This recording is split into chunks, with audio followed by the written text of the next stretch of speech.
Welcome to Sacrilegious Discourse. I'm husband. And I'm wife. Together, we're reading the Bible for the very first time. We grew up without religion and wanted to know what all the fuss was about. Well, what have we learned so far? That God is a dick, and apparently some people believe in talking donkeys? We're not trying to pass ourselves off as experts. Nope, we're just reading the Bible for the first time and giving our first take reaction. If you'd like to join us in this venture, you might consider starting at episode 1. Otherwise, jump in wherever you like. All right, let's go read the Bible. Yeah, let's get to it.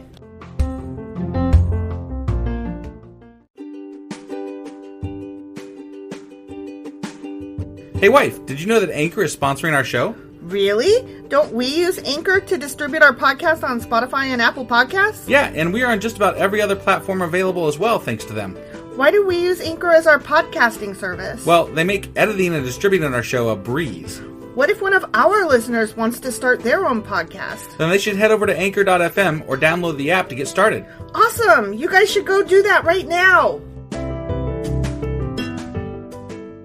Husband! Wife! Do you remember what happened yesterday? Not a fucking clue. You were sick. By yesterday, I mean Friday. Friday, yeah. So then I lost track of everything that we discussed. Right. So you're going to have to remind me here. Okay, so Naaman had leprosy. Okay. And he went to Elisha, and Elisha was like, bathe 7 times. And Naaman was like, nah. That sounds stupid. Right. And then Elisha was like, whatever. But then his guys were like, dude, you just got to bathe. Why don't you give it a shot, man? Just fucking do it. It's not that hard. Just try. So then he went back. And he did it. And it helped, and his leprosy disappeared. And he was like, I'll pay you all the things. Yeah. And Elisha was like, nah. It's all good. But then Elisha's servant. Yeah, it started with a G, I think. Gehazi. Yeah, there you go. Was like, I'll take it. Yeah. And then he took it and buried it because he was like, he knew he'd done wrong. Right. But Elisha was like God and was like, so, what you doing? Right. And Gehazi was like, nothing. Yeah. And Elisha was like, you fucking thief. And he was like, you are going to get leprosy now, and all your descendants are going to have it too. Right. Haha, fuck you and die forever. Leprosy, no. Right. And that's what happened. Yep, sure is. Yeah. All right, so that was Second Kings chapter 5. It sure fuck was. And today we are doing 2 Kings chapter 6. All right, let's do this. Okay. Hey wife, do you like coffee in the morning? I sure do, husband. Morning, noon, night. Which reminds me, I need to add that to our grocery list because we're running low. Wait, before you do that, check out the website ungodlybrew.com where you can purchase a pound of your favorite flavor of coffee. What if I want more than 1 pound? Either order a larger amount, or better yet, get 10% off by setting up a subscription for every 2 weeks, or a month, or whatever works for you. Did you set up something special for our listeners? You know I did. Exclusive for our listeners, get an additional 10% off subscriptions by entering the code SACRILEGIOUSCOFFEE at checkout. That's a hellishly good deal. Ungodly Brew is hellishly good coffee. Okay, 2 Kings, chapter 6. Are you ready? I'm ready. Let's do this. Let's do it. One day. They love that line. The group of prophets came to Elisha and told him, as you can see, this place where we meet with you is too small. Yeah, we need a bigger place. Let's go down to the Jordan River where there are plenty of logs. Yeah, besides it cures leprosy, I hear. It does, right? There we can build a new place for us to meet. Yeah. He told them, go ahead. Please come with us, someone suggested. I will, he said. Okay. So he went with them. When they arrived at the Jordan, they began cutting down trees. But as one of them was cutting a tree, his axe head fell into the fucking river. Oh, shit. Oh, sir, he cried. It was a borrowed axe. Fuck me. Where did it fall? The man of God asked. Is he going to part the fucking waters to get a axe out? A wax? An axe. An axe. I'm going to be really angry if they part the fucking waters to get a goddamn axe head out. When he showed him the place... I'm sorry. When he showed him the place, Elisha cut a stick and threw it into the water at that spot. Then the axe head floated to the surface. What the fuck is that shit? Grab it, Elisha said, and the man reached out and grabbed it. Jesus. That's so okay, stupid. well, it didn't part, but it's so stupid. Yeah, it is dumb. That's a miracle. Right. The floating axe head. What a miracle. Okay, ready? Yes. Next section. When the king of Aram was at war with Israel, he would confer with his officers and say, "We will mobilize our forces at such and such a place." Is that what it says? Such and such a place? It says at such and such a place. Oh, okay. That's in quotes, too. That's what he would say. But immediately Elisha, the man of God, would warn the king of Israel, "Do not go to that place, for the Arameans are planning to mobilize their troops there." Yeah. So the king of Israel would send word to the place indicated by the man of God. Time and again, Elisha warned the king so that he would be on the alert there. The king of Aram became very upset over this. Yeah. He called his officers together and demanded, "Which of you is the traitor?" I mean, that's most likely what's going on here. Yeah. "Who has been informing the king of Israel of my plans?" "Not us, my lord the king," one of the officers replied. "Elijah, the prophet in Israel, tells the king of Israel even the words you speak in the privacy of your bedroom." How do they know that? Because one of them's the spy. Right? "Go and find out where he is," the king commanded, "so I can send troops to seize him." And the report came back. "Elisha is at Dothan." Okay. So I don't... Wait, what makes them... Why can't... If Elisha knows what all the other fucking words are that he says, right? Why is he not going to know this? That's what I was wondering. Like, he could see the future. Does it mean except for the future of himself? Right. So one night, the king of Aram sent a great army with many chariots and horses to surround the city. When the servant of the man of God got up early the next morning and went outside, there were troops, horses, and chariots everywhere. Oh, man. "Oh, sir, what will we do now?" the young man cried to Elisha. If only he could just see what this guy says. Exactly. You know? "Don't be afraid," Elisha told him, "for there are more on our side than on theirs." "Doesn't look like that to me, sir." Then Elisha prayed, "Oh, Lord, open his eyes and let him see." The Lord opened the young man's eyes, and when he looked up, he saw that the hillside around Elisha was filled with horses and chariots of fire. Oh, wow. Magical fucking army. It's a goddamn magical army. Some bullshit. Isn't that the song, The Chariots of Fire? What? I don't fucking... Is there a song called Chariots of Fire? Okay. No. You never heard it? Yeah, I've heard the song. Isn't that Chariots of Fire? Isn't that the Olympic song or something? No. No? No. I'm pretty sure it's The Chariots of Fire. I don't know. Well, there's a movie called The Chariots of Fire. Okay. But I don't know if it came from this or not. I have no idea. I'm really curious now what I was singing. Yeah, I'm curious too. As the Aramean army advanced toward him, Elisha prayed, "Oh Lord, please make them blind." So the Lord struck them with blindness as Elisha had asked.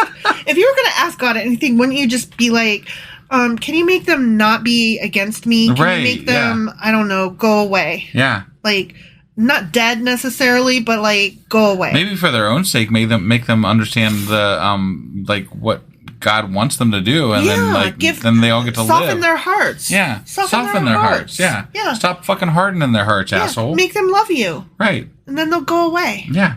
Then Elisha went out and told them, "You have come the wrong way. This ain't the right city. Follow me, and I'll take you to the man you're looking for." Well, because they're blind. God. He blinded them. Yeah, okay, whatever. And he led them. Okay, if you have a fucking army and they're all blind, every fucking one of them, don't you start questioning what you need to do? I think that by making them blind, they weren't like unable to see. They were blind to the truth. They were unable to see the accuracy of where they were at. Okay. And he led them to the city of Samaria. As soon as they had entered Samaria, Elisha prayed, "Oh Lord, now open their eyes and let them see." So the Lord opened their eyes, and they discovered that they were in the middle of Samaria.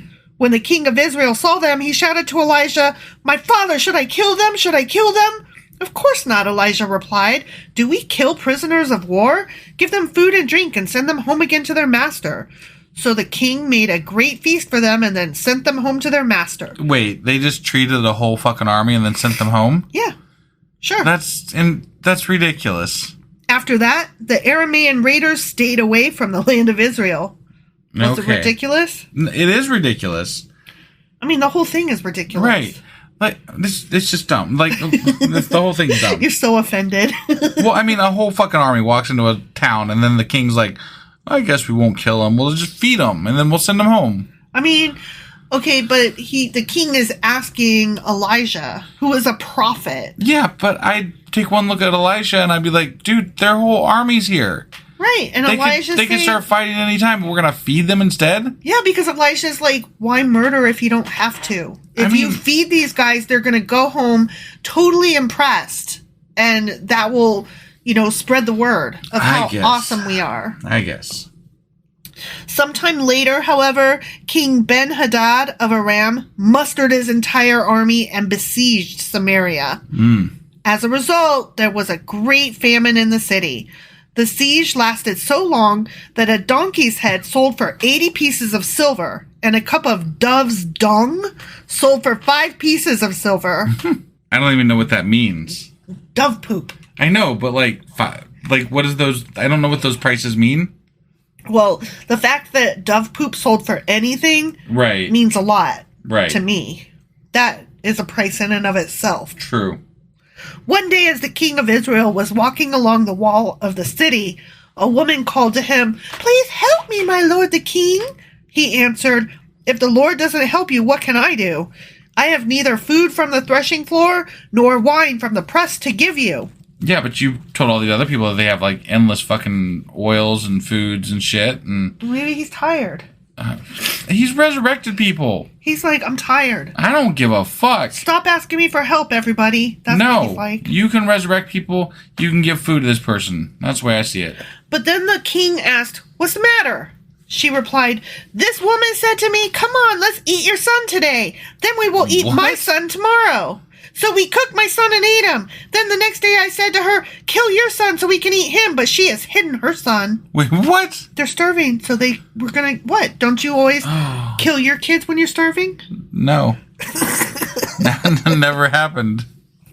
When the king heard this, he tore his clothes in despair. And as the king walked along the wall, the people could see that he was wearing burlap under his robe next to his skin. Oh, that means he's, He's real upset. Yeah. "May God strike me and even kill me if I don't separate Elisha's head from his shoulders this very day." Why are we killing Elisha? I don't know. I don't get it. Why is he mad at Elijah? I don't know. The king vowed. Elisha was sitting in his house with the elders of Israel when the king sent a messenger to summon him.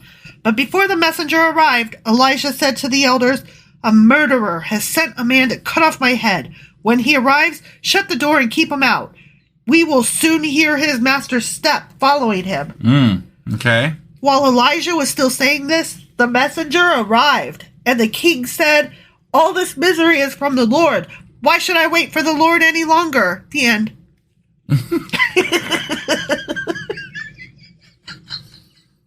Did you follow any of that? Yeah, I mean, I don't know why he's mad at Elisha all of a sudden, except for that maybe Elisha didn't make him kill that army or something. I don't have any idea. I don't know. I don't get it. I don't either. Well, I mean, I guess he's blaming Elisha because there's famine, and well, why can't Elisha fix it or tell him how to fix it? Because he's a prophet, so. But he didn't ask Elisha. Yeah, no, I know, but I mean, he should just offer, right? People are eating their fucking children and sons and stuff. I mean, but she said it so nonchalant. I know, right? But if you see people eating their sons, you should probably offer help and figure out what's going on. He's like, I ain't got time for this. Right? Yeah. That's why he didn't answer her, because he knew. He knew what she was going to ask, and he was like, "No, I'm not getting into that." Right. You had zero problem cutting up your son for dinner. Yeah, that's fucked up. He's like, "I'm not even touching that with a pole." Right. Yeah. And the king is like, "God damn it, Elisha, get over here." Yeah. All right. Well, that was 2 Kings chapter 6. Sure as fuck was. And tomorrow we'll be back with 2 Kings chapter 7. All right. We'll see you guys then. Bye. Bye.